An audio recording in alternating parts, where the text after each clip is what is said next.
Hello, friends. Today we are going to delve once more into the most astonishing tales that one could never invent.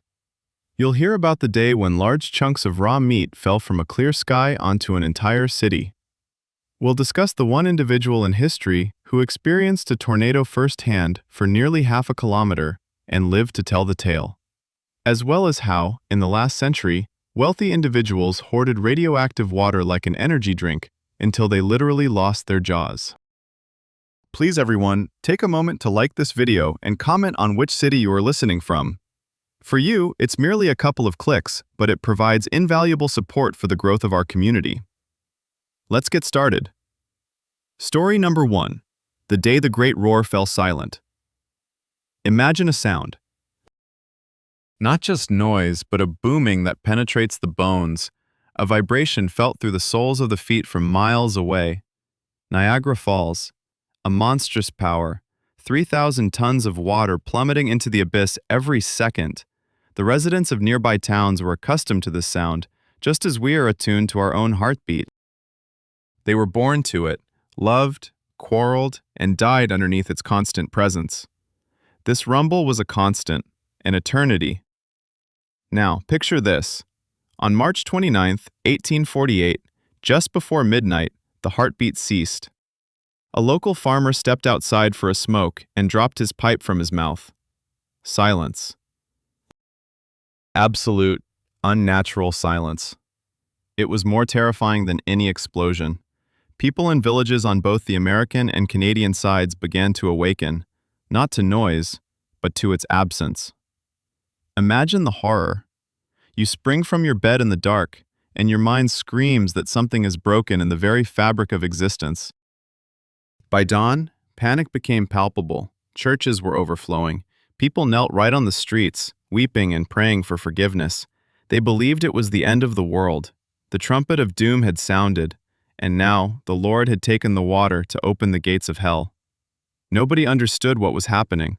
There was hardly any telegraph, no news. Just emptiness where nature's fury had thrived for millennia. What occurred was this. Far, far away, at the source of the Niagara River, a strong wind swept across Lake Erie. It shifted massive ice fields, causing millions of tons of ice to block the river's narrow throat like a cork in a champagne bottle. The river simply ceased to flow. And when the sun rose, the bravest, or the craziest, approached the edge. Where just the day before, a torrent capable of reducing a person to pulp churned, now lay wet, muddy ground, rocks, silt. And do you know what happened when people realized the water wasn't coming back? An hour, 2 hours, 1,000 hours? Curiosity triumphed over fear. They ventured down. It was a surreal scene. Hundreds of men and women in long dresses and tailcoats strolled along the bed of the Niagara. They trod where no human foot had ever stepped before, and the river began to reveal its secrets. People discovered ancient Indian tomahawks that had lain there for centuries, found muskets and bayonets remaining from the War of 1812. They collected these relics as souvenirs while walking along the edge of the abyss. Some even found enormous tree trunks wedged in crevices. Boat owners seized the opportunity to blast away dangerous rocks that obstructed navigation. Cavalry soldiers galloped along the riverbed on horseback. It felt like a feast during a plague, a carnival on the edge of destruction. Yet fear lingered in the air. Factories were idled. The water wheels that powered the mills hung helplessly in midair. Mill owners were tearing their hair out, counting their losses. 30 hours. Exactly 30 hours of this silence. Then the earth trembled once more. On the evening of March 31st, a deep, rumbling noise emanated from Lake Erie. The winds shifted. The icy dam, holding back millions of cubic meters of water, cracked. A wall of water, black, foamy, and furious, surged down the riverbed, sweeping everything before it. Those meandering along the riverbed barely managed to leap to safety. The water thundered against the rocks, and Niagara erupted back into sound. The world returned to its usual rhythm. People exhaled, factories resumed operations, and the muskets found at the river bottom found their places on stone shelves. However, Those who endured those 30 hours of silence could never listen to the waterfall in the same way again. They learned that even eternity could take a break. Sometimes, nature just reminds us who the true master is. Other times, it plays with us in ways beyond our understanding, like in the case of a party that was meant to be a triumph, but turned into one of the most ridiculous brawls in history. But that's a completely different story. By the way, friends, for the most curious among you, I've left links to all the original sources in the description. Check them out while we move on to story number 2. The Flying Barstool and the Power of Drunken Stubbornness. Do you know what the main problem with the male ego is? It doesn't recognize the word impossible, especially when mixed with boredom and cheap beer. Let's transport ourselves to New York in the mid-20th century, September 30th, 1956, Washington Heights. It was a time when people smoked everywhere, even in hospitals, and seatbelts were seen as a sign of cowardice. In one of the bars sits a young man named Thomas Fitzpatrick. He's 26 years old, a mechanic, a former Marine, and, incredibly, very drunk. The conversation hits a dead end. One of his drinking buddies tosses out a challenge. I bet you can't get to Manhattan from New Jersey in 15 minutes. As you can imagine, during rush hour, that's impossible. The subway takes a long time, and driving means traffic. Any normal person would say, "Yeah, you're right, pour me another." But Thomas simply stood up, quietly left the bar, and vanished into the night. His friends shrugged and ordered one more round. They thought he went home to sleep, but Thomas was heading to New Jersey. By 3 a.m., he had reached Teterboro Airport. And this is where the real madness begins. Imagine this scene. A heavily intoxicated young man climbs over the fence of a secured airport. He's not a spy or saboteur. He just wants to win a bet. He spots a single-engine airplane, breaks into the cockpit, starts the engine without keys, just like in the movies, and takes off. No air traffic controllers, no lights, no plans. Into the pitch darkness, he points the nose of the plane towards the lights of New York. Meanwhile, back in the Manhattan bar, everyone has forgotten about the bet. Suddenly, a deafening roar erupts, causing the glasses on the shelves to rattle. Patrons rush out onto the street and witness a massive metal bird descending from the sky directly onto St. Nicholas Avenue. The airplane maneuvers between streetlights, shears off tree branches, and screeches to a halt right in front of that very bar. Thomas Fitzpatrick tumbles out of the cockpit, alive. He strolls into the bar, orders a beer, and tells his astonished friend, "I told you I would make it. Sounds like a joke, doesn't it? But wait, the funniest part isn't that. The truly amusing thing is that the airplane's owner declined to press charges because he was impressed with the landing skills. The police fined Thomas $100, a laughable sum even for that time for breaking flight regulations. And that was it. The story faded away. 2 years passed. It is now 1958. Thomas is once again seated in the bar, once again intoxicated. He recounts this story to a new acquaintance. The listener nods along, then smirks. "Come on, that's a tall tale. There's no way that could have happened. You would have crashed." Thomas looks at him with bleary eyes. In his mind, that same switch flips. "Don't believe me?" He gets up again, heads back to New Jersey once more, and hijacks an airplane yet again. This time he lands it on Amsterdam Avenue, jumping over a bus and miraculously avoiding a residential building. When the police arrived, Thomas simply shrugged. He didn't believe me. This time, the judge did not appreciate the humor. Thomas was sentenced to 6 months in prison. However, he entered the history books as the only person who hijacked an airplane twice just to substantiate his claims in a drunken argument. And, honestly, looking at today's traffic jams, one might wonder, perhaps there was something to his method? Sometimes, to make history, you don't need to hijack anything at all. You just have to be in the wrong place at the wrong time. Or, conversely, miss your fateful encounter due to the most absurd twist of fate. Story 3. The Woman Who Sent the King to the Moon. In the annals of space exploration, everyone recognizes the names of Gagarin, Armstrong, and Musk. However, there's one name that doesn't appear on rockets, despite the fact that without it, we might still be crawling on Earth. That name belongs to a girl who sewed lingerie. It was the 60s. The race to the moon was in full swing. NASA engineers were in a panic.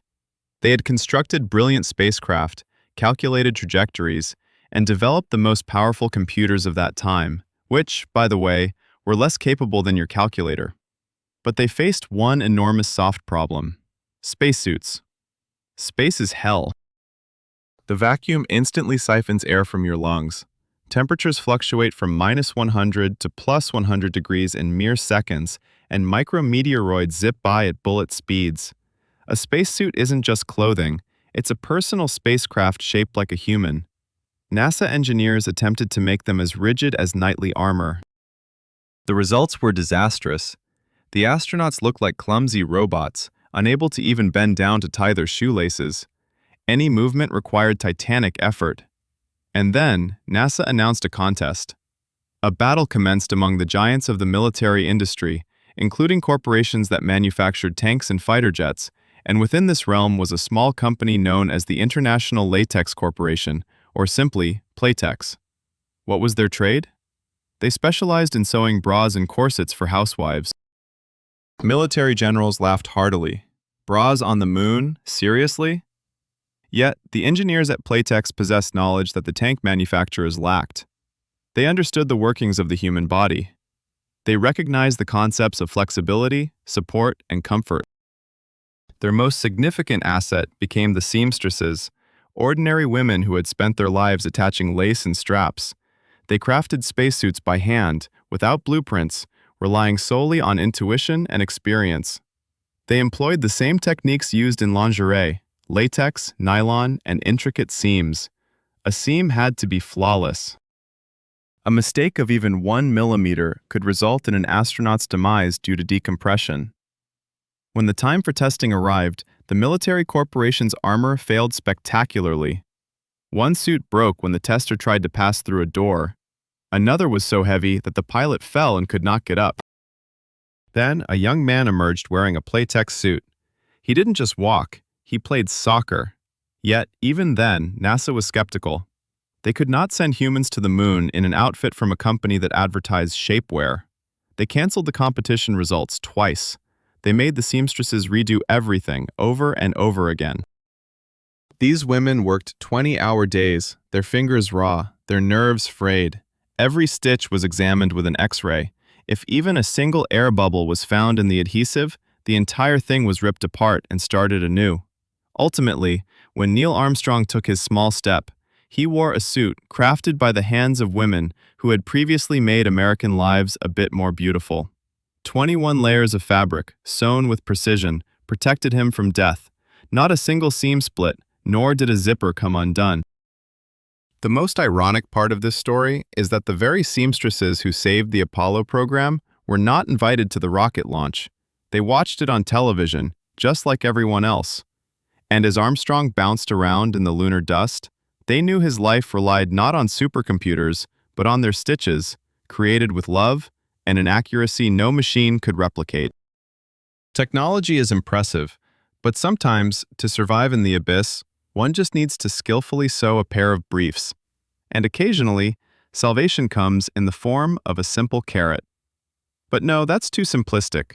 Let's discuss how an entire fleet was once defeated not by cannons, but by sheer, unadulterated foolishness. Story number 4: The Pirates Who Almost Stole a Submarine. In the world of crime, there are Oscars for genius and golden raspberries for idiocy. However, the incident that occurred in 2011 warrants a special award in the category of, what was that even? Let us transport ourselves to the port city of Agent Bergia. A quiet, drab gray port. Here, containers of electronics or cigarettes are typically stolen, but the gang in question had larger ambitions. They did not want to play petty. They aimed to steal a submarine. Not a military nuclear sub armed with missiles. While being aware of their ambitions, they would certainly give it a try. Their target became a decommissioned Soviet Foxtrot-class submarine. This massive, rusty behemoth, measuring 90 meters in length, was docked like a museum exhibit. The plan was as simple as a brick and equally refined. The bandits were not planning to hijack it underwater, since none of them knew how to operate a submarine, and the engine had long been out of commission. Instead, they opted to scrap it right where it was moored. They forged documents and established a fictitious ship recycling company. They even hired real workers equipped with cranes and gas cutters. Just imagine the audacity. In broad daylight, people in helmets began cutting apart a Soviet submarine, and nobody asked any questions. The port authorities believed everything was above board. Passers-by assumed it was scheduled maintenance. The work was in full swing. Tons of steel were being loaded onto trucks. The pirates were already counting their profits. Hundreds of thousands of euros for high-quality metal. Everything was going perfectly. Too perfectly. Then, a factor entered the game that has toppled empires and the most cunning plans: the human factor. More specifically, the curiosity of an elderly museum curator who happened to stroll by. He saw a piece of the sail being cut off from his beloved submarine. "Hey," he shouted, "what do you think you're doing?" "Recycling, old man," one of the workers lazily replied. "It's all been arranged with the city council." Here are the documents. The curator glanced at the paperwork. Stamps were present. Signatures were there. Everything appeared solid. He was about to leave, resigned to the fact that old metal was of no use to anyone. But then his gaze caught on one detail: the date. The documents indicated the start date of the work, February 31st.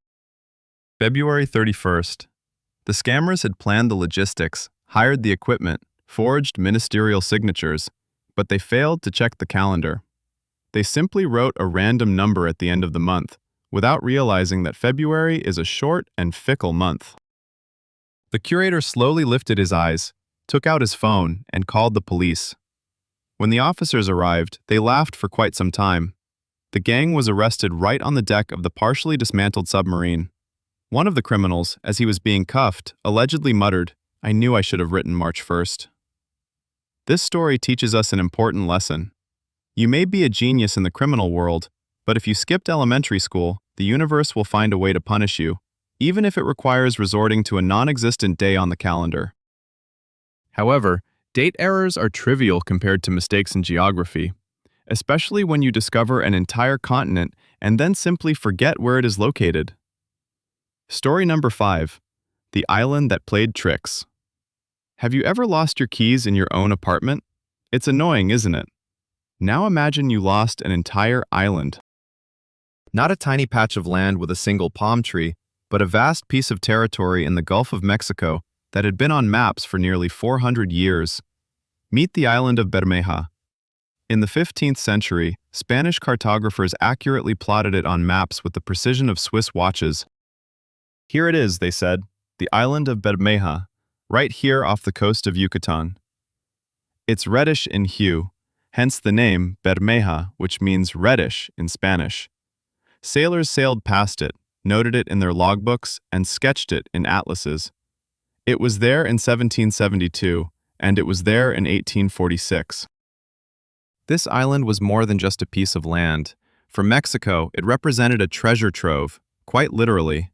The presence of this island allowed the country to extend its maritime borders far northward and lay claim to enormous, simply unimaginable reserves of oil in the bay, billions of dollars worth of black gold.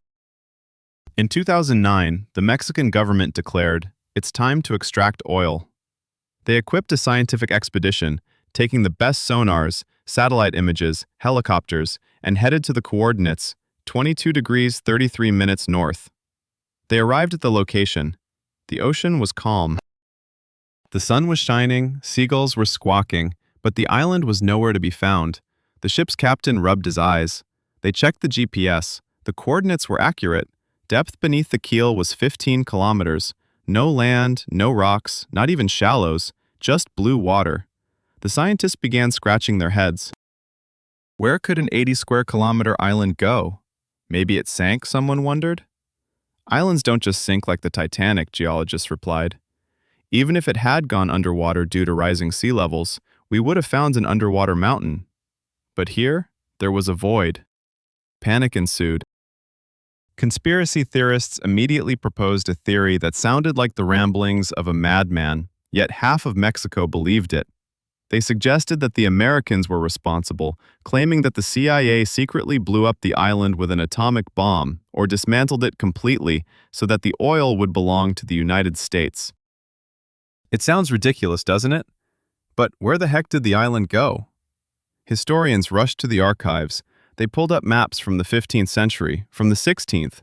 The island was everywhere, but it began to vanish in the early 20th century. On some maps it was present, on others it was not, almost as if the cartographers themselves were uncertain whether they had seen it or dreamed it. Ultimately, the official explanation sounds even more bizarre than the CIA explosion theory. Scientists declared, the island of Bermeja never existed. For 400 years, sailors, captains, and admirals marked a phantom on their maps. For 400 years, people saw what wasn't there. Perhaps it was an error by a copyist, repeated through the centuries, or an optical illusion, or a dirty smudge on the first map that everyone assumed was land. Imagine the disappointment of the Mexican oil workers. They lost billions due to a cartographic hallucination. The ghost island simply dissolved into the ink of history, leaving us with the question, how many other countries and cities on our maps exist solely because someone once neglected to verify their coordinates? The world is full of things that do not exist, yet we believe in them, and things that do exist but are too hard to believe.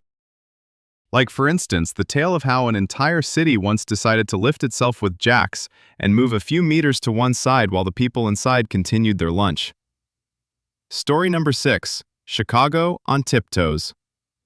We tend to think of cities as something immutable. Buildings stand where they were constructed, period. If you dislike the view from your window, you simply move. However, in the 19th century, the residents of Chicago decided that this rule was for the weak. If they didn't like the location of the city, they just razed the entire city and relocated it. In the mid-1850s, Chicago was literally sinking in filth. The city was constructed on a swamp, nearly at the level of Lake Michigan. There was no sewage system, and there was nowhere for the runoff to flow. After every rain, the streets turned into a foul sludge where horses would get stuck up to their bellies. Epidemics of cholera and typhoid fever decimated the population. The situation was dire. Either the city would perish, or the street level needed to be raised several meters to lay down pipes. But how could this be accomplished? Would they have to demolish the entire downtown area and rebuild it from scratch? That would be far too costly. And so, a young engineer named George Pullman, yes, the same individual who would later invent sleeping cars for trains, proposed a radical idea. Why tear down buildings? Let's just lift them up along with the people inside. It sounds like a joke. However, in 1858, the most extensive and surreal engineering operation in history commenced. Imagine lifting a 4-story brick building weighing 1,000 tons. Hundreds, sometimes even thousands, of screw jacks were placed beneath its foundation. Each jack had a worker assigned to it. At the signal from the foreman, everyone would turn the screw just a quarter turn, and the building would start to rise, slowly, imperceptibly to the naked eye, inch by inch. The most astonishing part was that life inside the buildings never paused for a second. Shops on the ground floors continued to conduct business. Residents were sleeping, eating, and playing the piano in their apartments. Gas pipes and water lines were extended with flexible hoses as the structures ascended. There's a legend about a hotel. While it was being lifted, guests were calmly dining in the restaurant. Waiters served soup while the building floated 2 meters above the ground. It's said that not a single bowl of soup was spilled, nor was there a crack in the plaster. Over the course of 10 years, they raised the entire downtown Chicago, entire blocks of buildings. Sometimes, they would elevate a whole row of houses simultaneously to avoid tearing down shared walls. Once they raised an entire city block on Lake Street, weighing 35,000 tons in just 4 days. But that's not all. Some houses weren't just lifted, they needed to be relocated. Wooden homes were placed on log rollers and pulled by horses to different areas. Imagine walking down the street while a 2-story cottage passes by, with the owner peering out of the window and waving at you. It's said that one enterprising shopkeeper continued to sell goods during the move. Customers would jump into the moving shop, buy tobacco, and leap back out. In the end, Chicago was raised by 15 to 22 feet. Beneath the new sidewalks, sewage systems were installed, and the epidemics retreated. The swamp was conquered not through drainage, but through levitation. Today, as you stroll through Chicago, you might not even realize that beneath your feet lies not the original Earth, but an artificial mound concealing the foundations of an older world. A city that pulled itself out of the swamp by its own bootstraps, like Baron Munchausen. This seems like a miracle of engineering. Yet sometimes, wonders happen not thanks to engineers, but because of goats. Yes, ordinary goats, which inadvertently once revealed a secret that changed the global economy. This is the seventh story. Dancing goats and the black waters of enlightenment.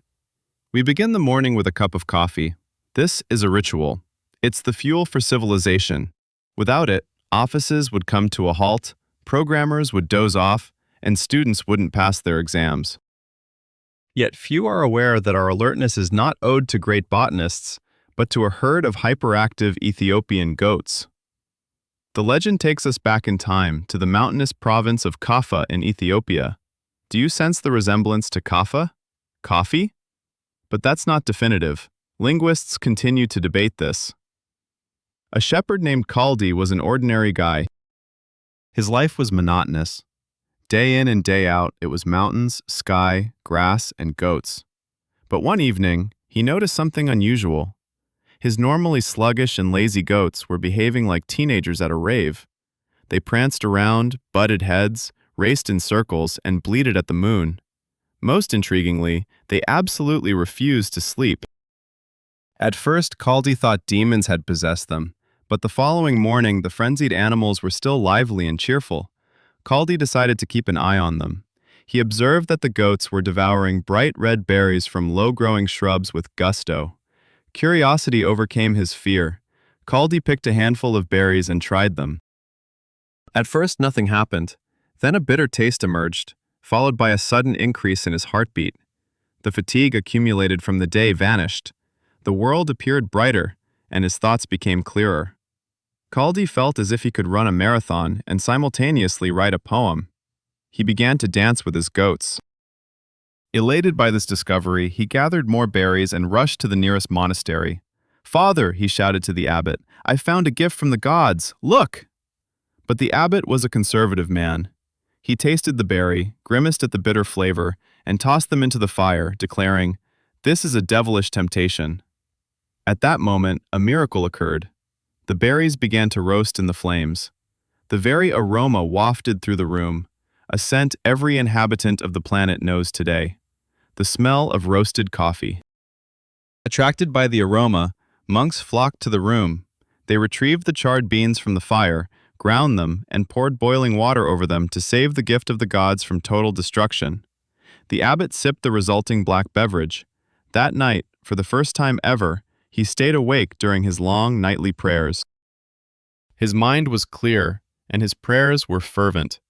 Soon, news of the black water of enlightenment spread across all monasteries. Monks consumed coffee by the liter to stay awake during services. The drink was named kahwa, meaning that which chases away sleep. Later, coffee reached the shores of Yemen, from there to Mecca, then to Turkey, where the first coffee houses called kivahan opened, referred to as schools of wisdom. Finally, it made its way to Europe, where Pope Clement VII, after tasting the Muslim brew, blessed it, saying, "This drink of Satan is so delicious that it would be a shame to let the infidels enjoy it exclusively." Thus, Kaldi's dancing goats changed history. Without them, Newton might have dozed off under the apple tree. Walter wouldn't have penned his pamphlets, as he consumed 50 cups a day, and Balzac might not have crafted his human comedy. The entire modern world is built on the caffeine we borrowed from hooved animals. But if the goats gifted us with energy, one tiny, unnoticed creature nearly bestowed upon us immortality, or, at the very least, showed us how to cheat death simply by drying itself into dust. This is story number 8, Illegal Migrants on the Moon. We like to imagine that space is a sterile environment, where in the black void there exists only rocks, dust, radiation, and our high-tech human contraptions. We take pride in having left footprints, flags, and a couple of golf clubs on the moon. However, we are mistaken. The moon is no longer uninhabited. And no, I'm not referring to aliens. I mean humans, just very, very small ones. On April 11th, 2019, the Flight Control Center in Israel was filled with tension, the atmosphere thick enough to cut with a knife. The entire nation was glued to their screens. The Bereshit spacecraft was approaching the moon. This was the first private attempt to land on Earth's satellite. It was a beautiful, ambitious mission. A small country sought to join the elite club of space powers, yet just a few kilometers from the surface, a malfunction occurred. The main engine shut down and communication was lost. Engineers desperately attempted to reboot the system, but physics cannot be persuaded. The craft plunged, crashing into the Sea of Serenity at a speed of 500 kilometers per hour. A burst, a cloud of dust, silence. What appeared to be a tragedy, the end of a story, a heap of twisted metal and shattered hopes. But weeks later, a detail emerged that left biologists worldwide in disbelief. It turned out that Bereshit carried a secret cargo. The head of the fund that sponsored part of the mission had, at the last moment, decided to create a backup of Earth. He loaded a special capsule onto the spacecraft. Inside were millions of pages of information, samples of human DNA, and thousands of tardigrades. Tardigrades, or water bears, are microscopic creatures resembling clumsy, eight-legged piglets in spacesuits. They are the most resilient beings in the universe. You can boil them, and they will survive. You can freeze them to absolute zero, and they will endure. You can shoot them from a cannon at a concrete wall, and they'll shake it off and carry on. You can leave them in the vacuum of space under intense ultraviolet radiation that incinerates all living things. They won't even burn. Their secret lies in their ability to shut down their metabolic processes. When conditions become unbearable, a tardigrade retracts its legs, curls up into a ball, and desiccates itself to the state of a glassy speck. Its metabolism halts, and its water content drops to less than 1%. It is neither alive nor dead. It is in a state of suspension. In this form, it can remain for 10 to 100, perhaps even 1,000 years. So, when Bereshit crashed, the capsule likely survived, or shattered, scattering its contents. This means that right now, as you read these words, thousands of Earth's colonists lie within the lunar dust among the gray craters. They are desiccated, they are sleeping, but they are not dead. If astronauts were to arrive tomorrow and pour water over them from a bottle, they would awaken, stretch their 8 legs, and set out in search of food. We have accidentally colonized the moon. We have violated the primary law of planetary protection by scattering the most indestructible beings on Earth. Now the moon belongs to them. And honestly, considering their ability to survive in hellish conditions, they have far more rights to space than we do. But if the quiet ones survived due to their remarkable resilience, there was a man who survived through his incredible invisibility, or more accurately, his skill to vanish in plain sight, using nothing but audacity and the right suit. Story number 9. The Captain Who Wasn't There. In 1906, Berlin was a city governed by strict order, a Kaiser's Germany. Here, uniforms were more than mere clothing. They were akin to a religion. If you wore a uniform, you were divine. If you were a civilian, you were nothing. People bowed to ranks, hardly looking at faces. One splendid autumn day in the suburb of Köpenick, now a district of Berlin, an elderly man stepped off a train. He was 57 years old, with a gaunt face and sunken cheeks. His name was Wilhelm Voigt. He was a shoemaker and had just been released from prison, where he had spent half his life for petty thefts. He had no home, no job, no identification. By law, he was turned away from everywhere, not even allowed to stay within the city limits. Driven to despair, Voigt, rather than giving up, went into a second-hand shop. There, amid the dusty clutter, he purchased a worn uniform of a Prussian captain. It was oversized at the shoulders, the cap was eaten by moths, and the boots were dirty. But it was a uniform. Voigt put it on, straightened his shoulders, and stepped outside. And then a miracle happened. Passers-by stepped aside for him. Police officers saluted. Voigt realized the magic was working. He marched towards the barracks. Facing him was a squad of grenadiers, real soldiers with rifles. Voigt, frozen with fear, shouted in a commanding voice, "Stand at ease! I am taking command for a special mission of the Kaiser." And what do you suppose happened? They obeyed without question, without checking his credentials. Before them stood an officer. So what if the uniform was baggy? His orders were law. Voigt led the armed squad into the heart of Köpenick. He burst inside, arresting the mayor and the chief treasurer for financial malfeasance. He commanded the soldiers to seal all entrances and exits. He forbade anyone from making phone calls in the interest of national security. The entire town hall was paralyzed with fear. The mayor trembled. The police who arrived at the scene stood at attention before the captain. Voigt demanded access to the treasury. They handed him all the city's cash, about 4,000 marks. He carefully counted it, wrote a receipt, tucked the money into his pocket, and sent the mayor off under guard to the main prison in Berlin. He then ordered the soldiers to guard the town hall for another half hour. Exiting through the back door, he walked to the train station, entered the restroom, removed the uniform, transformed back into a pitiful old man, and departed. When the deception was revealed, Germany laughed until tears streamed down. The steadfast, invincible Prussian system crumbled in the face of one old shoemaker in a second-hand suit. Kaiser Wilhelm II, upon learning of this, did not get angry, but burst into laughter and pardoned Voigt, calling him a genius. Voigt became a superstar. He was paid vast sums of money just to stand in that very uniform for photographs. This story serves as a perfect mirror of human nature. We see not a person, but a status. We obey not reason, but the symbols of authority. Sometimes it takes merely donning the right hat to make the world dance to your tune. However, oftentimes nature itself puts on a mask to deceive us, or, conversely, removes it, revealing sights that compel one to shut their eyes and never open them again, as occurred with the rain that was neither from water nor even from frogs. Story number 10. The Day the Sky Cried Flesh. We often complain about the weather. Rain, snow, hail. These elements ruin our hairstyles and spirits.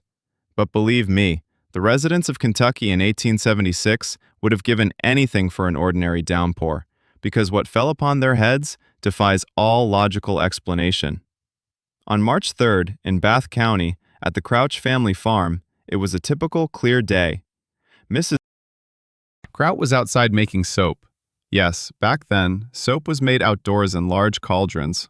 The sky was clear with not a cloud in sight. Birds were singing, and suddenly, splat! Something wet and red landed at her feet. She looked down to discover that it wasn't a raindrop, but rather a piece of meat about the size of a coin. Splat, splat, splat. A genuine downpour began, but instead of water, chunks of raw flesh poured from the sky. They splattered on the fence, the porch, and startled Mrs. Crouch. This continued for several minutes. The yard, which was the size of a football field, was littered with red remnants. Some pieces were as small as snowflakes, while others were long strips measuring 5 to 7 centimeters. Mrs. Crow was, of course, horrified, but her husband and the local men proved to be rather pragmatic. Do you know what they did when they saw meat falling from a clear sky? They tasted it. Yes. 2 local gentlemen picked up pieces from the ground and ate them. According to their accounts, it tasted reminiscent of lamb or venison. The news spread like wildfire. Reporters, scientists, and onlookers arrived, all speculating about the phenomenon. Was it a divine sign? The remains of angels? Or perhaps parts of some unfortunate individual torn apart by a tornado in a neighboring state? Samples were collected in jars and sent off to laboratories, and here is where things got particularly intriguing. Chemists peered through their microscopes and declared, "This is not lamb, it's lung tissue." It could belong to either horses or human infants. Yes, that version was also considered. The mystery of the meat rain in Kentucky puzzled minds for years until one scientist, Dr. L.D. Custombine, proposed an explanation that was both the most logical and the most gruesome. Vultures. Kentucky is home to two types of vultures, the turkey vulture and the black vulture. These birds have a rather charming habit. When they sense danger or need to take flight with full bellies, they lighten their load by regurgitating. They upchuck everything they've eaten to become less cumbersome. Imagine a flock of 50 to 100 large birds that have just dined on a dead horse. They soar high into the sky, caught in an updraft right above the Crouch farm, and either get startled or simply decide it's time for a diet, synchronously emptying their stomachs. The wind picks up this payload and scatters it like rain over the yard, and then local gourmands taste it. Officially, the mystery remains only partially unveiled, but the theory involving vomit and vultures is considered the most plausible. And this is perhaps the only instance in history where the phrase heavenly manna has taken on such a nauseating connotation. Nature knows how to astonish. At times, it bestows upon us the meal of vultures, while at other moments, it crafts beings that survive in places where life is fundamentally impossible, in a location where even stones melt from the heat. Story number 11. The Demon in a Soy Sauce Bottle. We fear toxins, we fear radiation, we fear things that can bring death. However, there is one poison that is so terrifying that its effects resemble an ancient curse rather than a chemical reaction. And the most chilling part is that you can encounter it not in a secret laboratory, but in an ordinary Japanese restaurant, if the chef's hand trembles. I am, of course, referring to fugu fish, but not concerning its taste, rather about what happens to a person who bites into the wrong piece. Imagine you are seated at a table, enjoying sashimi deliciously, tenderly, and suddenly your lips begin to feel numb. You think, oh, how amusing, like the numbness from a dentist's anesthesia. You want to share this with your friend, but your tongue doesn't obey. Your speech turns into a moan. You attempt to stand up, but your legs feel like jelly. You collapse onto the floor. Your body is completely paralyzed. You cannot move a finger or even an eyelash. You can't even breathe. Your diaphragm shuts down. But here lies the horror of tetrodotoxin from fugu. It does not kill your brain. It does not rob you of consciousness. You lie on the floor, aware of everything. You hear everything, see everything, feel everything. You listen to your friends screaming, "Call an ambulance, he is dead." Do you hear the siren? You feel paramedics checking your pulse, saying, "Weak, almost undetectable, pupils non-reactive." To the entire world, you are a corpse. They place you in a bag, take you to a morgue. Perhaps they even begin preparing you for burial, while you scream of terror within your own body but cannot produce a sound. You are a hostage in your own flesh. In Japan, there are chilling stories of people who revived in morgues or, worse still, awakened on a funeral pyre as the effect of the poison began to wane. In ancient times, there existed a law. If someone died from fugu, they could not be buried for 3 days. Just in case, to ensure that they were truly dead and not merely watching a horror film from the front row. But an even more outrageous tale relates to how this poison is utilized not for food, but for creating slaves. In Haiti, voodoo sorcerers use a powder made from dried fugu fish along with other ingredients like toads and human bones to create zombies. Real zombies. They administer the poison to the victim. The person dies, is buried, and then at night, the sorcerer digs up the corpse. Due to hypoxia, a lack of oxygen in the coffin, the victim's brain is damaged. The person awakens, but they are no longer the same. Their will is broken, their memory erased. They become a compliant puppet, capable only of following orders. And this is not myth. In the 1980s, scientist Wade Davis discovered a man named Claudius Narcisse, who died in the year, was buried, and after 18 years returned to the village, stating that for all those years, he had been laboring as a slave on the sorcerer's plantation. So next time you decide to order an exotic dish, remember that the line between culinary delight and becoming a living corpse is thinner than the blade of a sushi knife. But while poison can halt life, is there something that could rekindle it? For instance, electricity. Not just in the heart, but within a corpse. Indeed, in the 19th century, there were fellows who believed that Frankenstein was not merely fiction, but rather a practical guide. Story number 12. The Show of Dancing Dead. London, early 19th century. Public executions were the main source of entertainment for the masses. However, in 1803, the show did not end at the gallows. It had only just begun. The protagonist, Giovanni Aldini, was the nephew of the famous Luigi Galvani, the same Galvani after whom galvanism is named. While his uncle had shocked frog legs, the nephew dreamed of more. He aspired to resurrect humans. At that time, electricity was akin to magic. No one truly understood what it was, but everyone was aware of its power. It made muscles contract.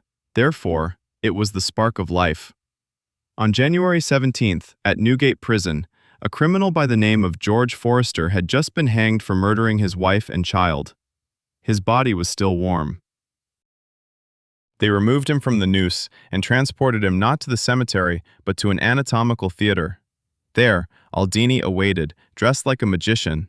Surrounding him were enormous voltaic piles and batteries. The hall was packed to capacity, with scientists, aristocrats, and onlookers. Tickets were sold out, akin to a blockbuster premiere. Aldini connected wires, one into the deceased's mouth, the other into his ear. The switch was flipped. Shock. What happened next left the gentleman in the front row speechless. The corpse's face began to contort in horrifying grimaces. Its jaw trembled, eyes opened wide and spun wildly. It appeared as though Forrester was smiling, grinning, and winking at murderers. But Aldini did not stop there. He attached wires to the arms and legs. The corpse raised its right hand and clenched a fist, as if threatening the heavens. Then it began to stomp its feet on the table. The chest heaved, as if it were trying to breathe. The audience erupted in hysteria. People screamed and fainted. One spectator, Mr. Pass, was so shaken by the sight that he returned home and died of a heart attack that very night. The crowd believed that the murderer had been resurrected. He would stand, break free from the straps, and begin to strangle everyone around him. However, Aldini was disappointed. As soon as the power was cut, life faded away. The body once again became a sack of bones. He recognized a chilling truth.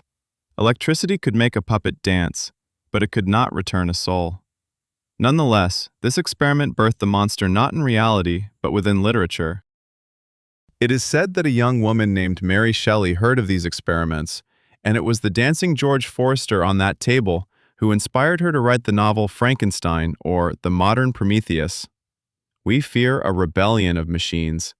Yet, 200 years ago, people feared a rebellion of batteries. And as we strive today to upload consciousness into computers, it becomes clear that Aldini hasn't gone anywhere. He merely swapped the voltaic pile for neural networks. However, playing with death is dangerous. Yet sometimes playing with bureaucracy can be even riskier, especially when an entire nation declares war not on an enemy, but on its own time, attempting to abolish yesterday and tomorrow. Story number 13. The year when Sunday was abolished. We lament Mondays. We anticipate Fridays. Our lives are marked by a 7-day grid. This rhythm has been ingrained in our subconscious for millennia. However, at the end of the 16th century in France, a group of individuals believed they were wiser than God, nature, and tradition. The revolutionaries overthrew the king, beheaded him, and proclaimed, "The old world is shattered. Now we shall construct a new one." Without kings, churches, or the old calendar, they declared war on time itself. In the year 1793, France adopted the Republican calendar. Forget about January, February, March. Now the months had poetic names inspired by the weather. Brumaire was foggy, Thermidor was hot, and Nivose was snowy. It sounded beautiful, like a fantasy, but the real controversy lay in the week. The revolutionaries were enthusiasts of the decimal system. Meter, kilogram, it all comes from there. They questioned why there were 7 days in a week. It seemed illogical. So they introduced the concept of a decade, 10 days. 9 days of intense work, followed by a single day off. Imagine the horror of the average French peasant. Previously, he enjoyed 52 Sundays a year plus church holidays. Now he had merely 36 days off. Almost 3 weeks of rest were stolen from the people annually. To make matters worse, they attempted to revolutionize the hours as well. Days now consisted of 10 hours, each hour had 100 minutes, and each minute had 100 seconds. It was chaos. Clockmakers were driven mad trying to adjust their mechanisms. People couldn't tell when it was lunchtime or midnight. Meeting at 5 o'clock in the evening now meant something entirely different. But the most devastating aspect was that abolishing the 7-day week struck a blow at religion. No Sunday, no Mass. People were confused about when to go to church. Workers harbored an intense hatred for this calendar. Horses and oxen collapsed from exhaustion because 9 consecutive days of work was overwhelming, even for livestock. This absurdity persisted for 12 years. For 12 years, the nation lived in a parallel reality where time flowed differently from the rest of the world. Only Napoleon Bonaparte, upon rising to power, abolished this nonsense. He restored January to 24 hours and, most importantly, reinstated the cherished Sunday. It is said that this was one of his most popular decisions.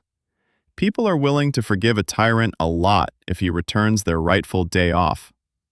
The attempt to reshape time failed, but the endeavor to reshape space has met with much more success, especially when it comes to selling things that do not belong to you. For instance, the smallest country in the world, which is essentially just a concrete platform in the sea. Story number 14. The Prince Who Lived on a Rusty Barrel. If you believe that creating a state requires an army, territory, and a constitution, then you are hopelessly out of touch with reality. Sometimes, an old rifle, a rusty platform in the middle of the sea, and boundless audacity are sufficient. Meet Paddy Roy Bates, a former major in the British Army, a man with a bulldog's tenacity and a pirate's imagination. In the 60s, he was engaged in a then popular venture, pirate radio. He broadcast rock and roll music that the BBC banned from ships in neutral waters. The authorities pursued him, and that's when Bates found a loophole. During the Second World War, Britain constructed anti-aircraft forts in the North Sea, massive concrete towers interconnected by platforms. After the war, they were abandoned. They stood derelict, rusting and eroding under the waves.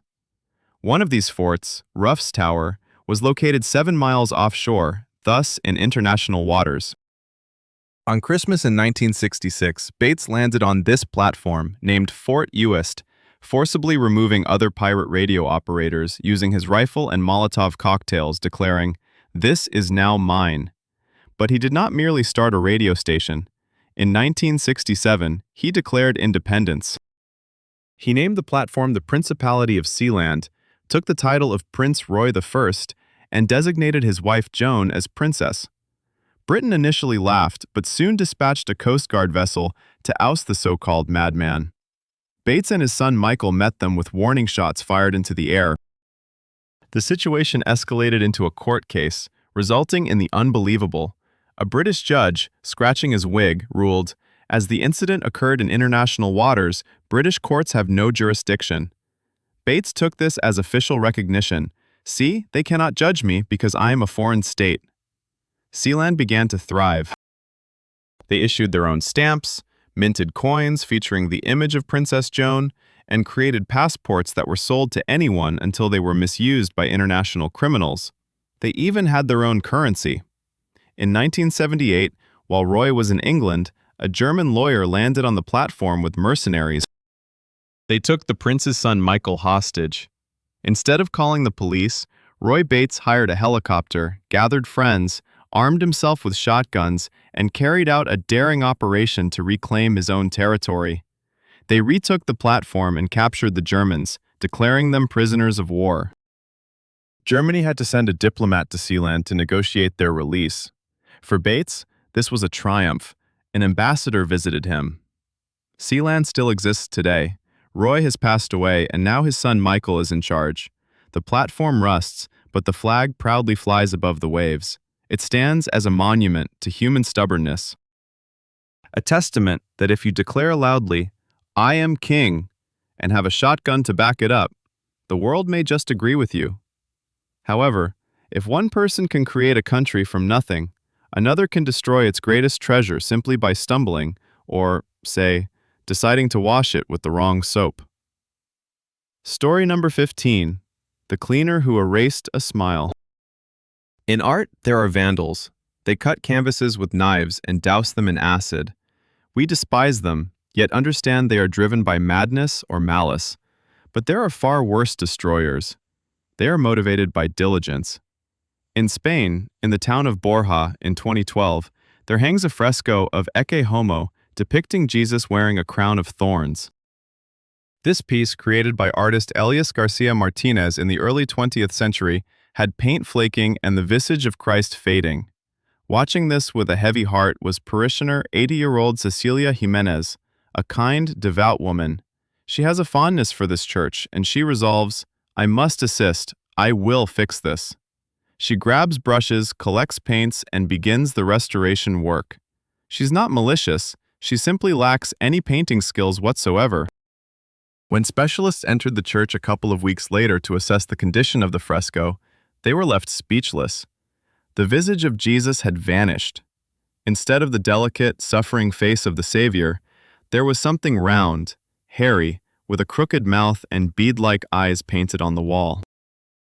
It resembled a fuzzy monkey in a tunic, as if created by a 3-year-old child. The news spread across the globe within hours. The internet exploded. The fresco was quickly nicknamed Fluffy Jesus, or Ecce Mono, the monkey. Art historians were in tears. The artist's family threatened legal action. Cecilia was overwhelmed and suffered a nervous breakdown.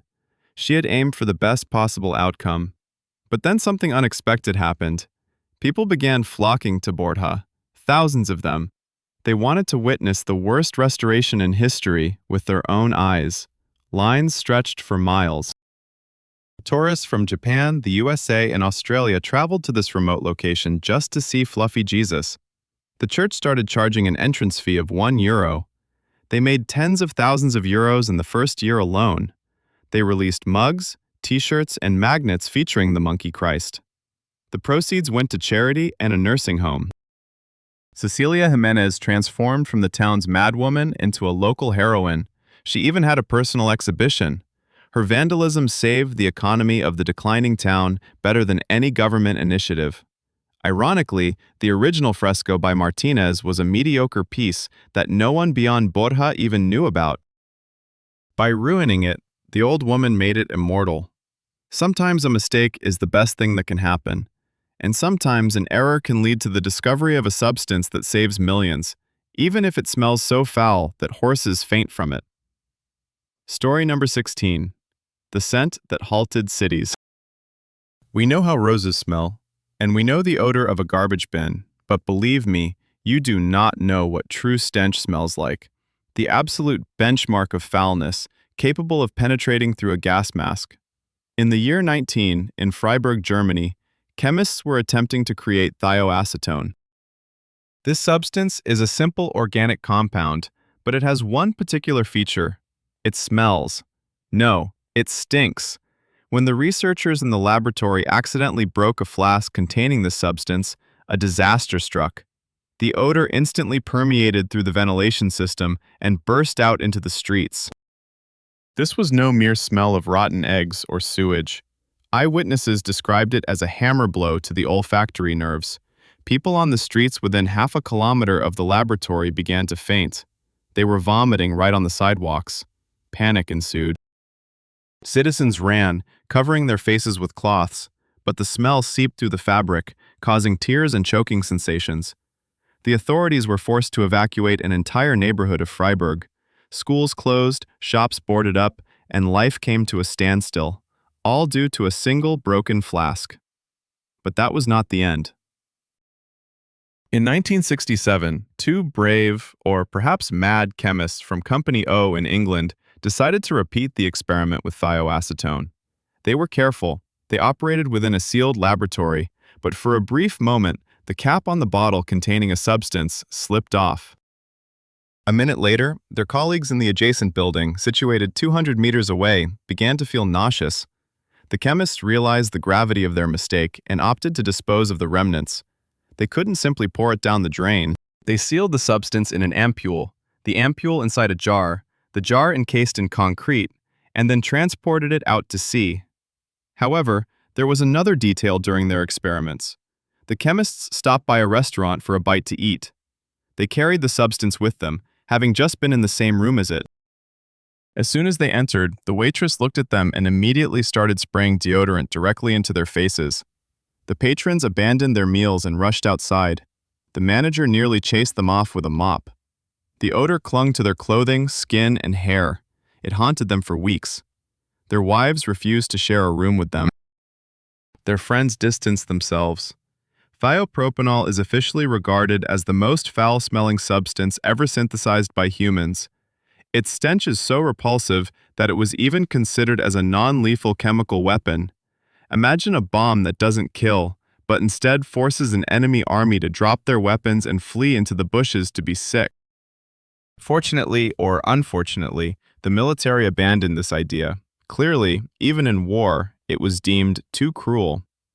While odors can be used as a weapon, sounds could be even more dangerous, especially if a note makes you lose your sanity without you even realizing it. Story number 17, The Ghost in the Fan. Vic Tandy was a skeptic, a rational engineer who believed in blueprints, voltmeters, and the laws of Newton. Ghosts were nonsense for impressionable housewives. In the late 90s, he worked in a laboratory for a medical company in Cowes. It was a gloomy place, an old building with long corridors. His colleagues whispered that there was something unexplainable about the premises. Cleaners complained of seeing gray figures out of the corner of their eyes. Security guards reported feeling as though someone was watching them from behind. Vic laughed at these tales, until one evening he found himself working alone. He sat at his desk, soldering a circuit board, when he suddenly felt a chill. Not a draft, but a clammy, grave-like cold. The hair on his arms stood on end. He was seized by a sense of inexplicable panic, that primal instinct to run without looking back. Then he saw it. Out of the corner of his eye to the left, he noticed a hazy gray figure slowly drifting towards his desk. Vic froze. He turned to look directly, and the figure vanished. He wiped the cold sweat from his brow. Overworked, he thought. Time for a coffee break. The next day, he brought his fencing sword to work, intending to fix the grip. He clamped the blade in a vise and suddenly noticed something peculiar. The tip of the sword was vibrating. It was shaking wildly up and down even though there was no wind in the room and nobody was touching the table. Vic was an engineer, and he knew that metal doesn't vibrate spontaneously. Resonance was required. He began searching for the source and eventually discovered it. In the corner of the lab stood a new exhaust fan. Vic retrieved his instruments and measured the frequency of the sound produced by the fan. 19 hertz. This was infrasound. The sound is so low that the human ear cannot detect it, yet the body feels it. 19 hertz is a unique frequency. This is the resonance frequency of the human eyeball. When a sound wave strikes the eye, it begins to vibrate. As a result, the brain receives a distorted signal. Spots of light get smeared. Shadows start to move. The brain attempts to interpret this chaos and draws familiar images, such as gray ghostly figures. Furthermore, infrasound induces a sense of physiological dread in humans. It causes internal organs to vibrate, leading to feelings of nausea, panic, and the sensation of a presence nearby. This is an evolutionary response. Many predators, like tigers, emit roars at infrasound frequencies before attacking to paralyze their prey with fear. V10 did find a ghost. He turned off the fan. The sword's vibration ceased. The feeling of fear disappeared. No one saw the gray figures anymore. Later, Vic wrote an article titled "Ghost in the Machine." He demonstrated that many haunted houses are merely locations with poor acoustics, where wind howls in pipes or old ventilation creates that very frequency of fear. Thus, the engineer dispelled the magic. He attributed nightmares to inadequate air conditioning maintenance. But if fear can be explained through physics, how can we account for luck? For instance, the luck of a person who survived where metal melted like butter and emerged to live another 60 years. Story number 18. The Man Who Rode a Tornado. In disaster movies, people typically run away from a twister. They hide in basements, pray, and tremble. However, Matt Suter is not a cinematic hero. He is the hero of the wildest ride in meteorological history. On the 12th of March 2006, in the state of Missouri, Matt, at 19 years old, was visiting his grandmother at her trailer. It was a typical evening. It was windy outside, but who in Missouri fears wind? Suddenly, the walls began to tremble, and the noise became deafening, as though a freight train were crashing through the living room. Matt jumped onto the couch to close the window, but he was too late.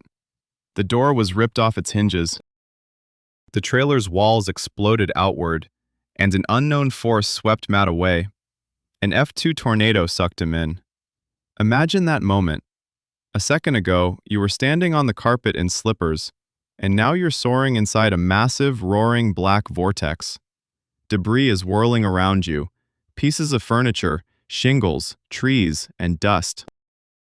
The wind speed is 240 kilometers per hour. Matt later recounted that the flight felt oddly soft. He felt no pain. He was merely tumbling through the air, engulfed in darkness, deafened by the roar. At some point, his grandmother's lamp soared past him. He collided with something soft, then something hard. The flight lasted mere seconds, but it felt like an eternity. Then, the tornado, it seems, decided it had had enough of the young man and spat him out. Matt awoke in a field. Dressed only in a t-shirt and underwear, the wind had torn away the rest of his clothes. He lay in the mud, stunned but alive. He got up, felt himself over, and found he was unharmed, save for a scratch on his head. He walked back to where the trailer had stood, more accurately to where the trailer no longer existed. His grandmother and uncle emerged from beneath the remnants of the floor, the only thing left of the house. They were convinced that Matt had perished, torn apart and scattered across the entire state. When he emerged from the shadows, dirty, half naked, but alive, his grandmother fainted. Later, meteorologists measured the distance. The tornado had carried Matt 398 meters, almost 400 meters, an aerial journey equivalent to 4 football fields, and set him down so gently that not a single bone was broken. This was a Guinness World Record for the longest flight of a person inside a tornado who survived. Matt Suter became a local legend, but it is said that since that day, he has had a strong aversion to windy weather. If he notices leaves on trees starting to swirl, he is the first to dash to the basement. Because nature offers only one ride on such attractions, there might not be a second chance. Sometimes nature spares us, and at other times it provides us with tools to destroy ourselves. Like in the case of an inventor who intended to save the world, but nearly succeeded in killing all life on the planet. Twice. Story number 19. The Genius Who Almost Killed the Planet. Twice. In the history of science, there are villains, there are heroes, and then there is Thomas Midgley Jr., a man with good intentions, famously said to pave the road to hell. The 1920s. Cars are rattling, clanking, and breaking down. Gasoline burns unevenly, causing detonation in engines. Engineers at General Motors are at their wits' end. Something needs to be added to the fuel to ensure a smooth ride. Talented chemist Thomas Midgley finds a solution: tetraethyl lead. He adds a drop of lead to gasoline and, lo and behold, the engine purrs like a kitten. Cars become more powerful, quieter, and faster. Midgley is hailed as the savior of the automotive industry. Ethylated gasoline flows freely at gas stations around the world. No one listens to the doctors yelling, "Lead is a poison. It causes madness, death, and poisons children." Midgley himself, at a press conference, washes his hands in this gasoline and inhales its fumes for a minute to demonstrate its safety. "I'm ready to do this every day," he declares. Soon after, he secretly travels to Europe to treat severe lead poisoning. But the world is already hooked. For the next 60 years, we pumped thousands of tons of lead into the Earth's atmosphere. IQ levels among children born during that era dropped due to poisoning. Crime rates surged. Lead has a significant impact on aggression. With one hand, Midgley improved automobiles, and with the other, he poisoned 3 generations of people. But that wasn't enough for Thomas. Refrigerators at that time were hazardous. They used poisonous gases. If a line leaked, a family could die in their sleep. There needed to be something safe, non-flammable, non-toxic. Again, Midgley took to his test tubes and created Freon, dichloro-difluoromethane, the perfect gas, safe for humans. Refrigerators, air conditioners, hairsprays, deodorants, everything now operated on Freon. Midgley was once again a hero. He provided us with cold beer and relief from the heat.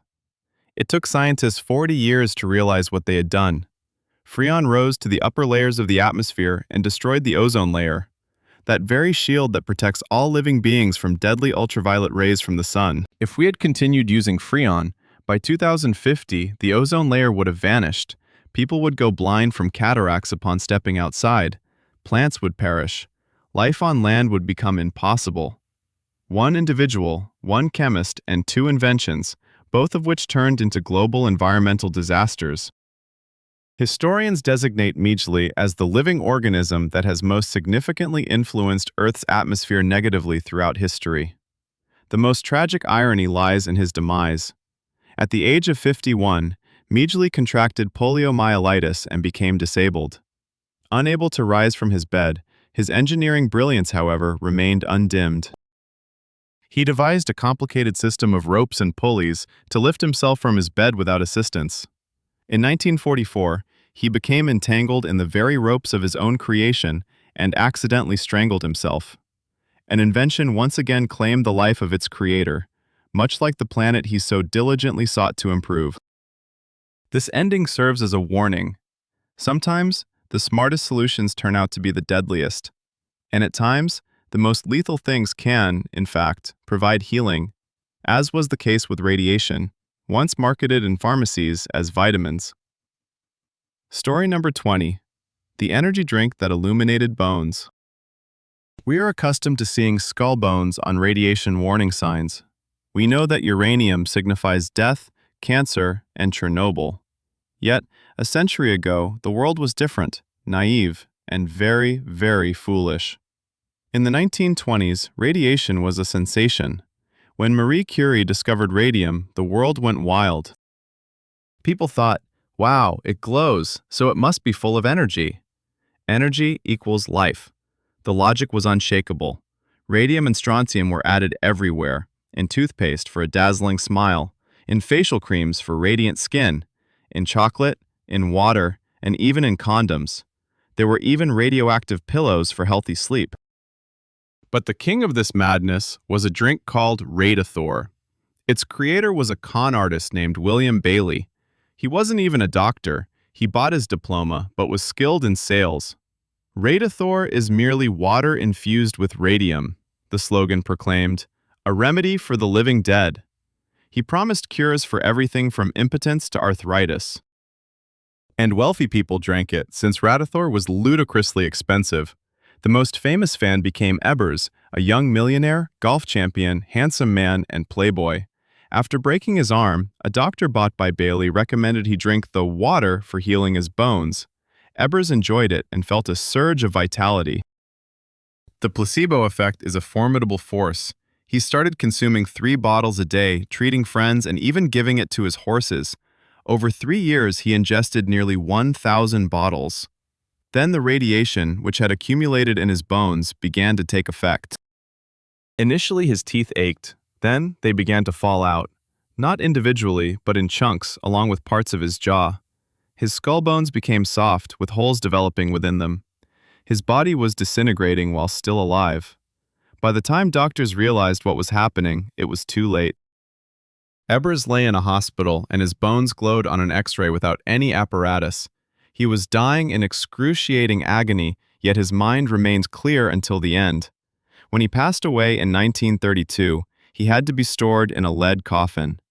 Ebers' death shocked America. The Wall Street Journal published a headline that would become legendary in dark humor. Radium water was quite effective until its jaw fell off. Only after that did the authorities ban the sale of radioactive products.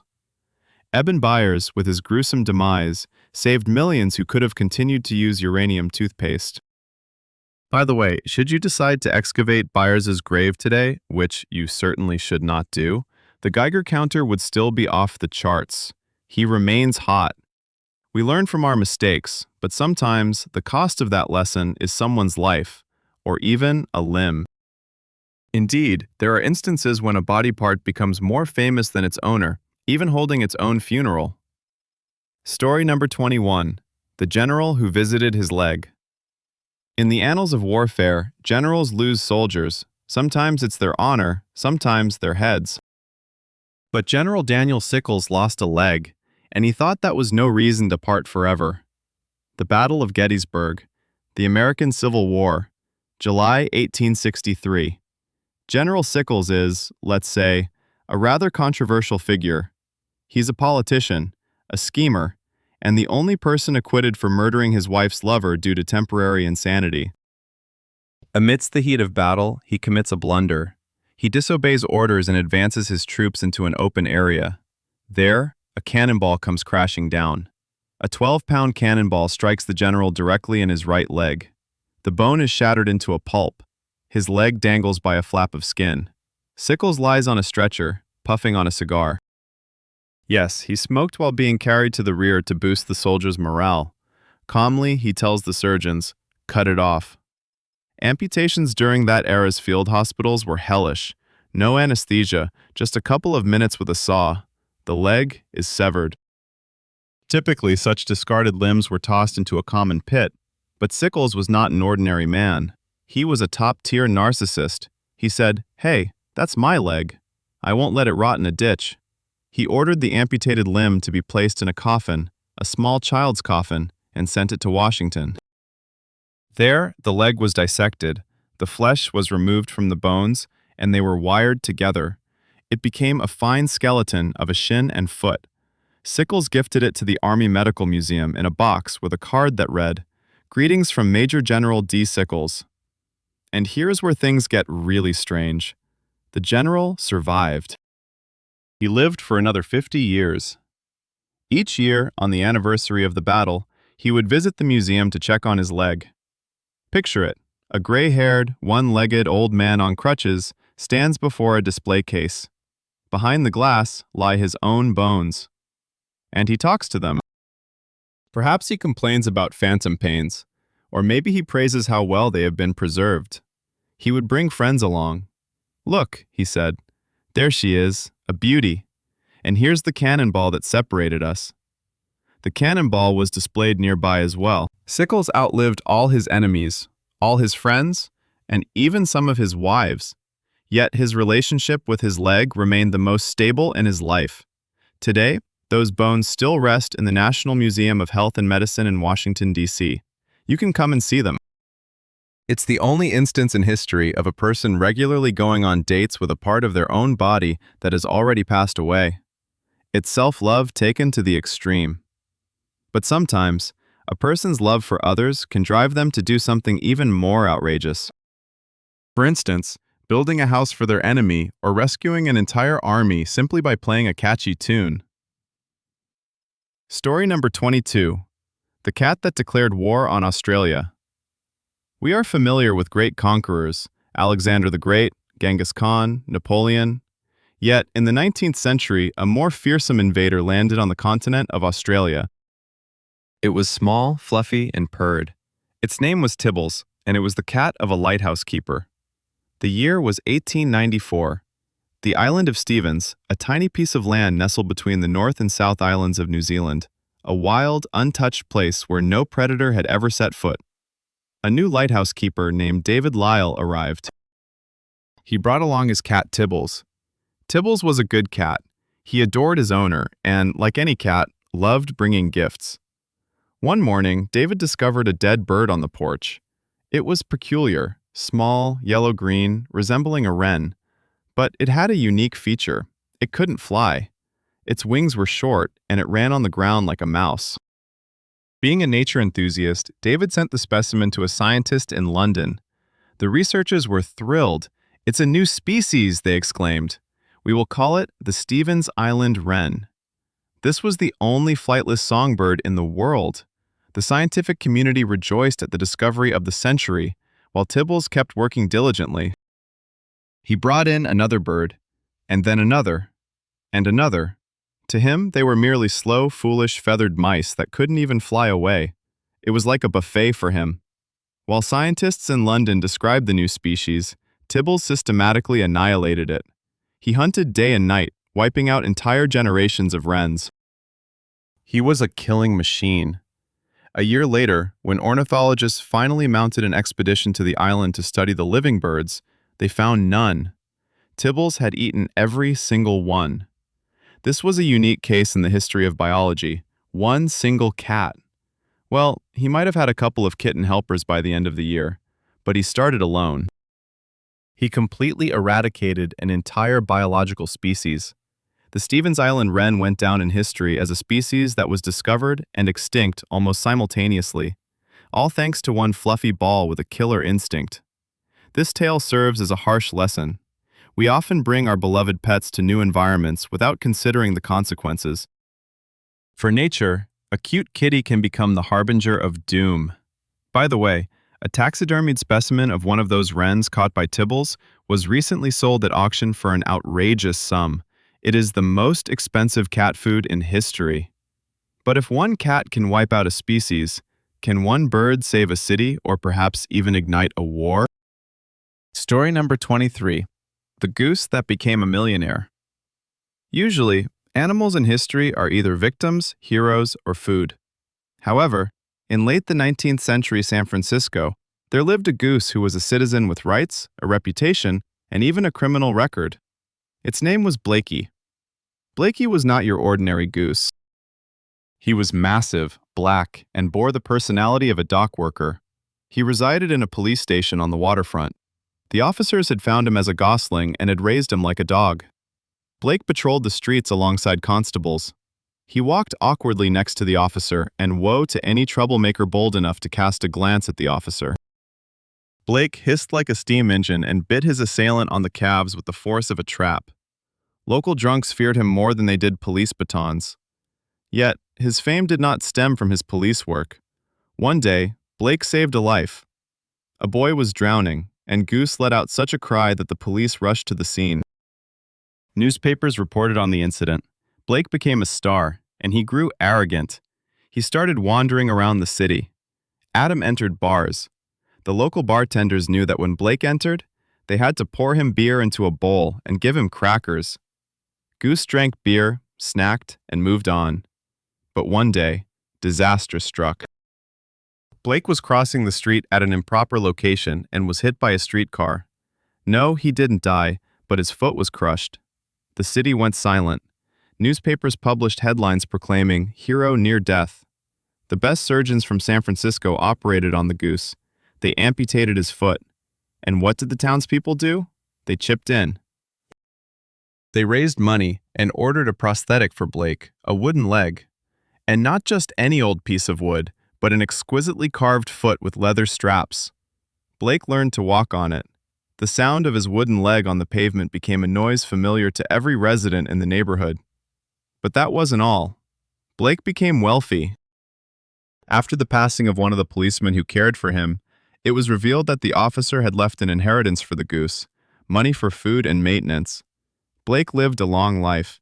He was a one-legged, beer-drinking millionaire goose who instilled fear in troublemakers. When he passed away at nearly 30 years old, he was buried with honors.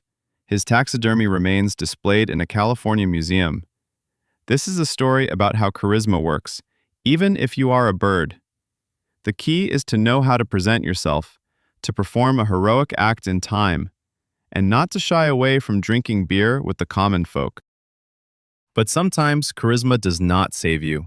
Sometimes you might be the smartest, most talented individual, yet still be forgotten because you are a woman, and your discoveries will be attributed to a mustached man. Story number 24. The Woman Who Saw the Structure of Life. We all recognize the names Watson and Crick. Nobel laureates who unveiled the double helix of DNA. The secret of life, they proclaimed. Their portraits hang in every biology textbook. But these portraits are missing one face, the face of the woman without whom these two would have been left guessing at coffee grounds. Rosalind Franklin, the 1950s, London. Rosalind was a brilliant X-ray crystallographer. She could do what no one else could, photograph molecules. This wasn't a simple phone selfie. It involved immense effort.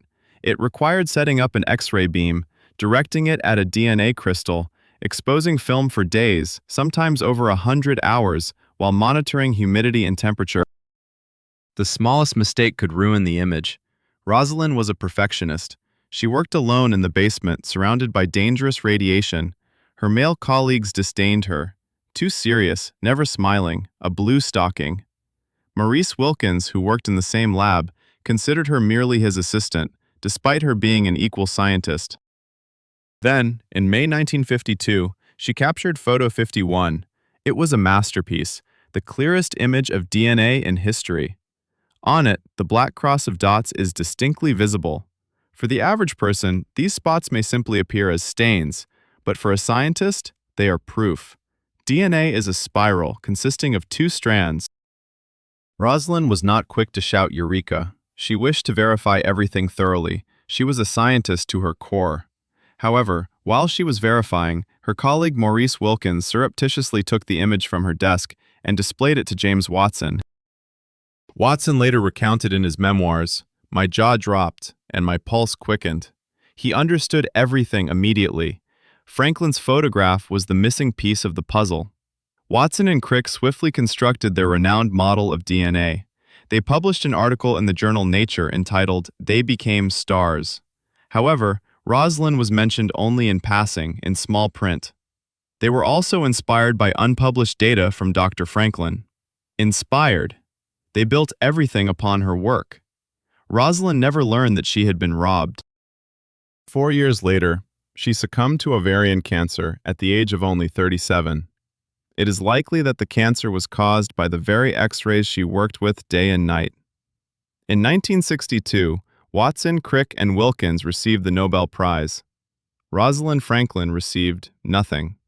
The Nobel is not awarded posthumously. It was only decades later that the truth began to emerge. Photograph 51 is now regarded as the most significant image in the history of biology, and Rosalind's name is gradually returning to textbooks. Yet, it is a bittersweet fame.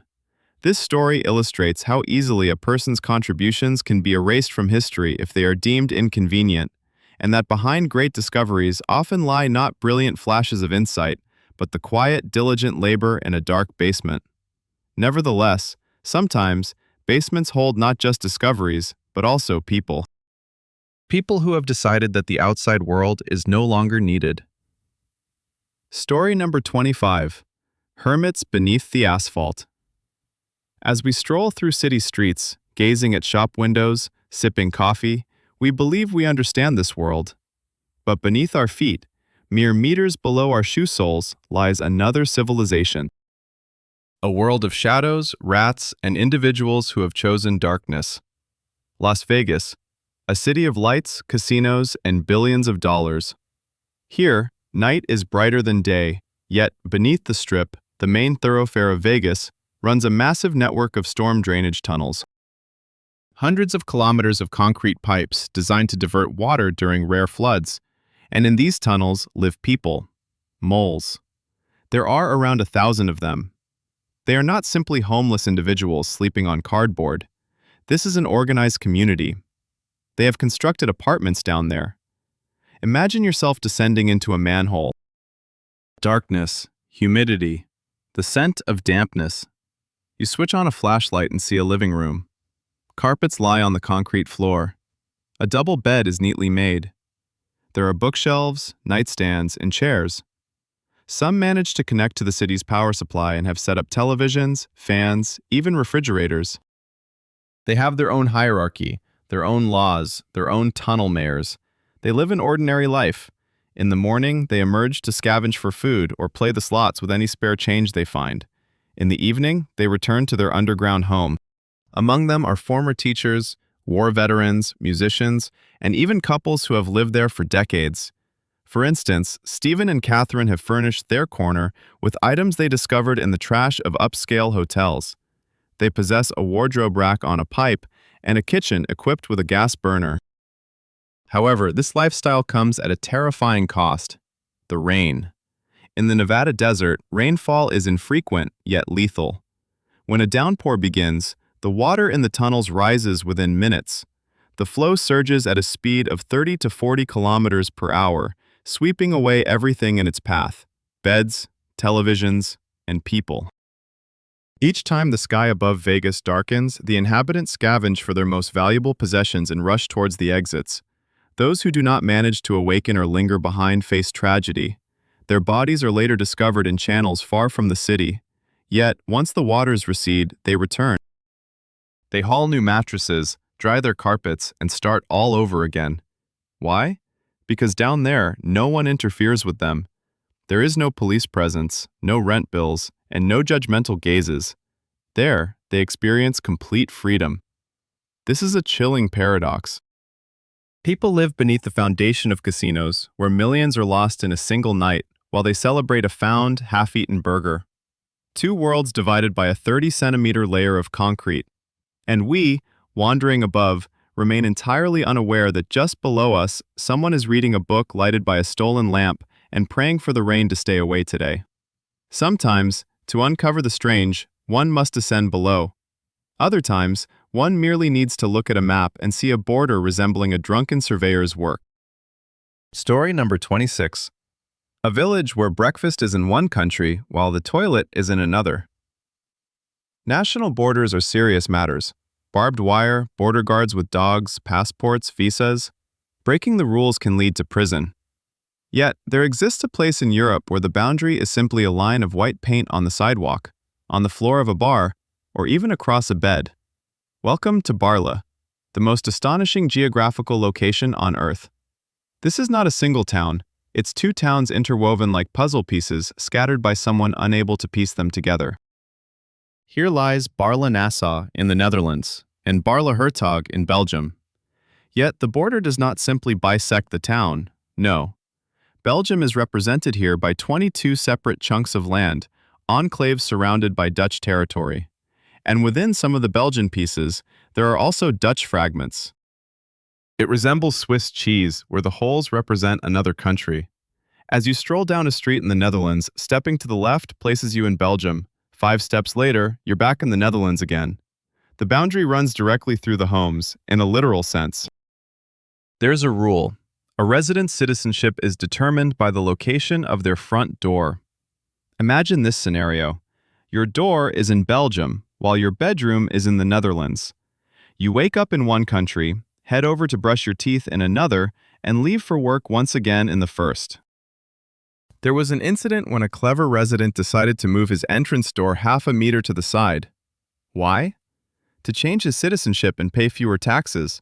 He literally moved to another country without shifting his house even a centimeter. And the laws? Oh, that's a whole different story. In the Netherlands, restaurants are required to close earlier than those in Belgium. What should a cafe owner do when their establishment is situated right on the border? The solution is simple. When the Dutch curfew begins, they simply ask customers to move their tables over to the Belgian side of the venue, and the festivities continue. During the COVID pandemic, this absurdity reached new heights. In Belgium, masks were mandatory, while in the Netherlands they were not. People would walk along one side of the street wearing masks, cross over, and remove them. The store, divided borders, had to cordon off its space with tape. In the Dutch section, clothing sales were permitted, while in the Belgian segment they were not.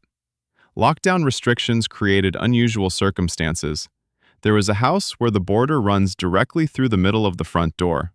It has 2 addresses and 2 doorbells. Those who live there must possess some strong mental fortitude. Barley serves as a living testament to the idea that borders are an abstraction. The lines drawn on maps by politicians here transform into a playful game of hopscotch.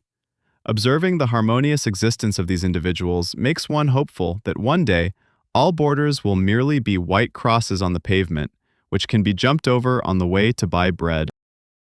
However, while physical borders can sometimes be redrawn, the boundaries within the mind are occasionally dismantled not by politics, but by simple music, or, for instance, a chance encounter on a bridge. Story number 27. A man who purchased his freedom piece by piece. Slavery is when everything is taken from a person, their name, life, and future. Yet in the 18th century, there was a man who demonstrated that while freedom can be taken away, resourcefulness cannot. His name was Pierre Toussaint. Born a slave in Haiti in 1787, his owners, the Berard family, fled revolutionary turmoil for New York City, bringing Pierre along. In New York, Monsieur Berard quickly passed away, leaving his wife in debt and poverty. Pierre had the option to escape.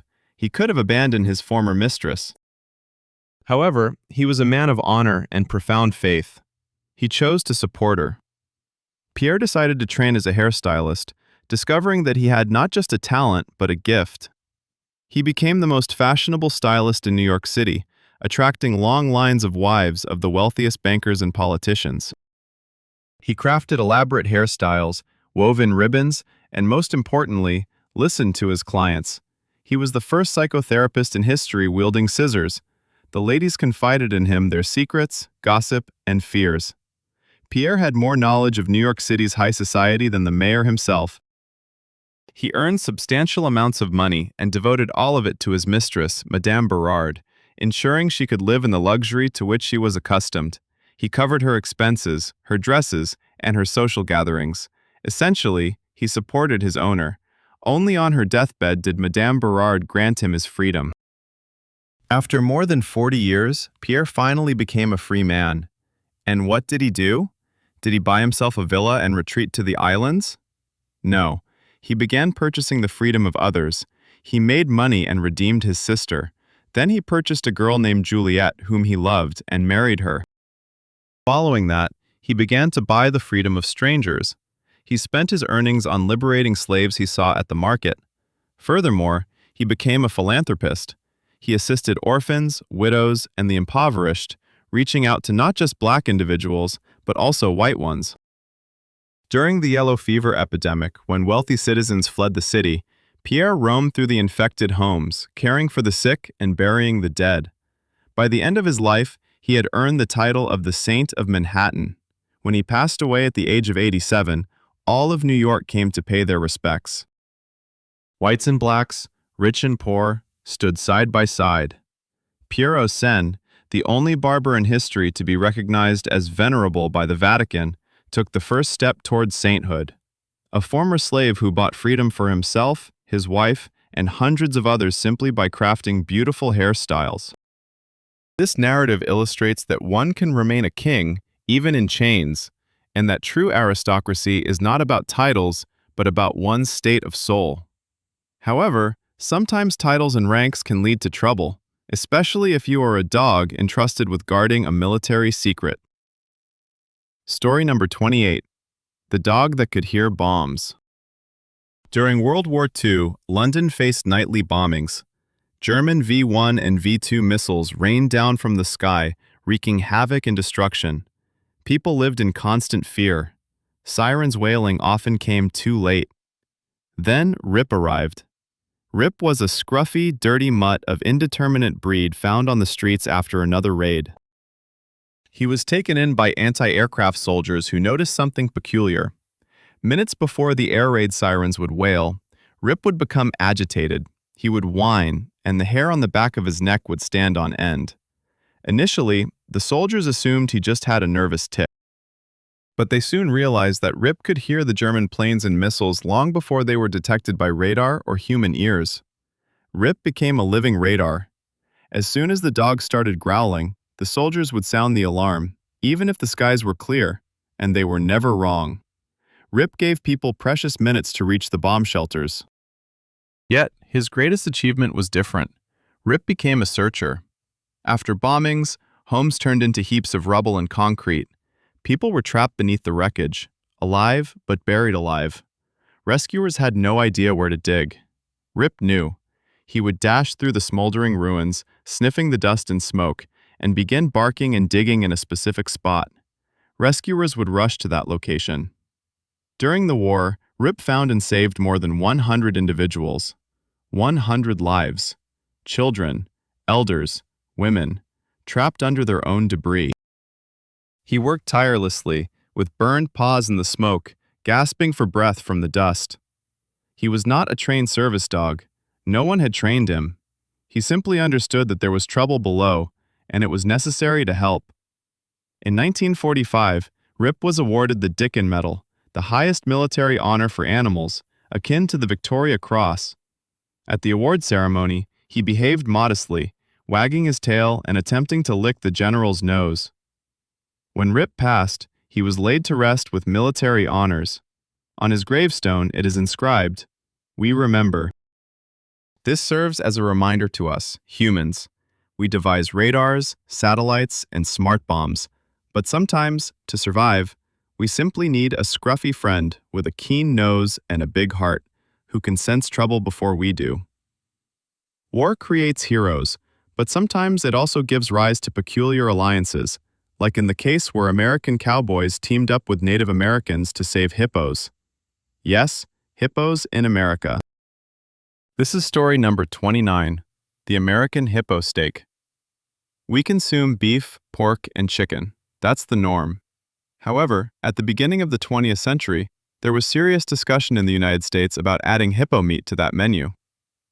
1910. America faced a crisis. There was a meat shortage. Beef prices skyrocketed. The population was increasing, cities were expanding, and there weren't enough cows to go around. People were starving.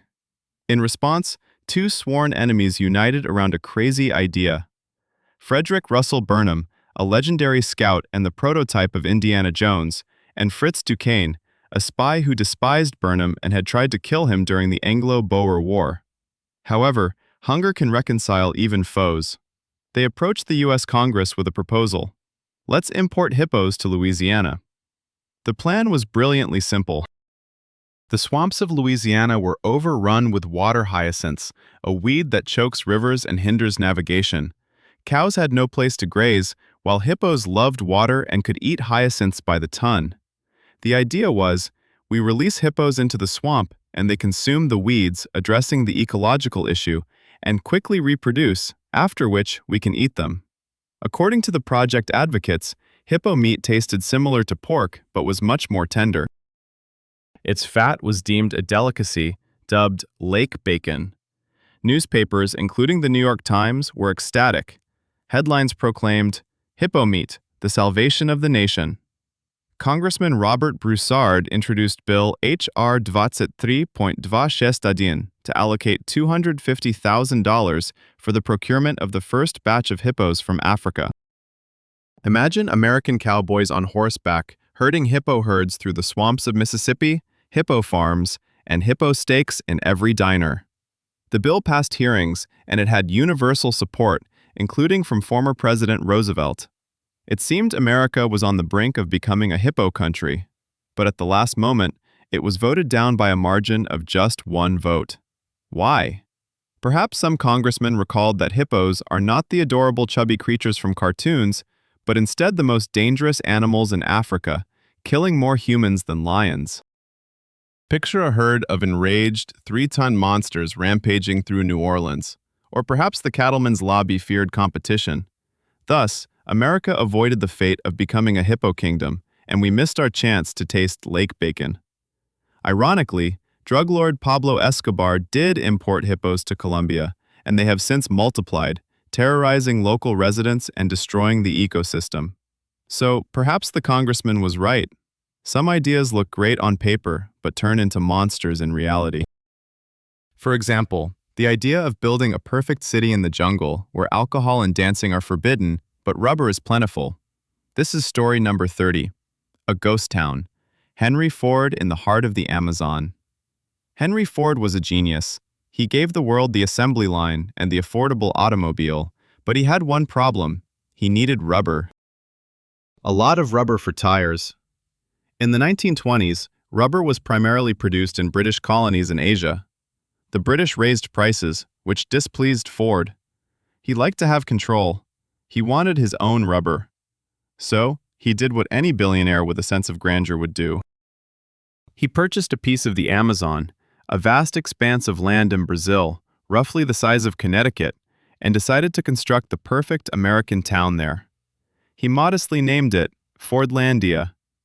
It was not merely a logging camp, it was a slice of Michigan in the jungle. Ford built tidy houses with white picket fences, a hospital, the best in Brazil at that time, a school, a fire department, a golf course, swimming pools, and even a movie theater. There were paved roads and running water. But Ford wanted to export not just technology, but also a way of life. He despised alcohol, tobacco, and loose morals. Hence, Fordlandia operated under prohibition. Alcohol was banned. Women, except for wives, were not allowed. Dancing was restricted to folk dances approved personally by Ford. The local workers, the Brazilians, were taken aback. They were paid well, yet forced to live like Puritans. They were fed hamburgers and oatmeal in a dining hall which they loathed, made to wear badges and expected to work at a whistle under the scorching sun. Meanwhile, the jungle laughed at Ford. His managers knew nothing about botany. They planted rubber trees too close together. In the wild, trees grow sparsely to prevent pests from jumping from one to another. But in Fordlandia, they stood in neat rows, inviting caterpillars and fungi. The plantations perished within months, and riots erupted in the town. Workers vandalized the dining halls, ripped off clocks, and chased away managers into the jungle. Ford had to ask the Brazilian army to restore order. Fordlandia became a hell. The dream of a utopia shattered against biology and human nature. Ford spent $20 million on this project, a staggering sum for that time, and received not a single tire in return. In 1945, his grandson, Henry Ford II, sold the land to the Brazilian government for a pittance. Today, Fordlandia exists as a ghost town. Abandoned workshops, rusty water towers, and vine-covered cottages. Cows graze on the golf course. It stands as a monument to the arrogance of a man who thought he could dictate his rules to nature. With that, we conclude our anthology of upheavals. 30 stories about how strange, brutal, and beautiful our world is.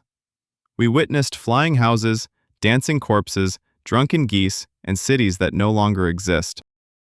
Reality does not need to be invented. It simply asks us to pause and listen to its whisper, or, in this case, its laughter.